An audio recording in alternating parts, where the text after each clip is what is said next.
So, ito yung difference quotient na cubic yung example. So, yung x plus h is naka-raise sa cube o naka-raise sa 3.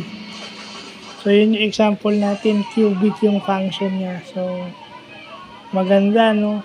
Sinabi dun sa video na pinanood ko, kailangan kabisado kung nahirapan ka sa FOIL at nahirapan ka sa Pascal's triangle or binomial expansion, dapat memorize mo na lang yung x plus h cube. Yun lang naman ang key dun sa example na to, kabisaduhin yung x plus h cube. Yun lang magdadala sa'yo sa problem na to. So, yun yung magandang bagay na natutunan natin ngayong araw, no? Baka ilipat na lang natin to siguro ngayon din para bubuo na tayo sa next topic. So, yun lang.